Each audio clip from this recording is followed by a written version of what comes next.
បាទឥឡូវនេះការតន្ទឹងរង់ចាំរបស់បងប្អូនបានមកដល់ហើយសម្រាប់បញ្ញាក្អែកដើមអង្គក្រងបងប្អូនណា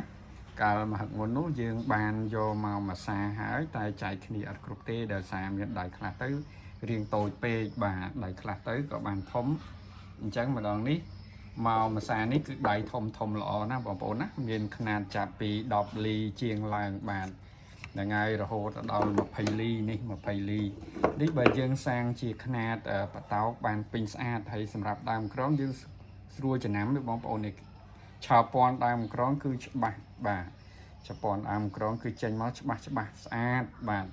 ហើយសម្រាប់បងប្អូនដែលគាត់ចង់កលឹងកម្មក៏អាចធ្វើកលឹងកម្មដោយខ្សែដៃខ្ញុំនេះបាទពឺ15លីពេញមកស្អាតបងប្អូនណាបាទពេញមកស្អាតអញ្ចឹងក៏វគ្គនេះគឺអាចសាងបានបាទសម្រាប់ຂະຫນាតបតោកគឺពេញបបោហ្មងបាទអញ្ចឹងក៏សូមចែកជូនបងប្អូនប៉ុណ្ណឹងបាទសូមអរគុណបងប្អូនទាំងអស់គ្នាដែលតែងតែជួយគាំទ្រនៅស្នាដៃជាងចម្លាក់ប្រម៉ែធរណីសូមអរគុណ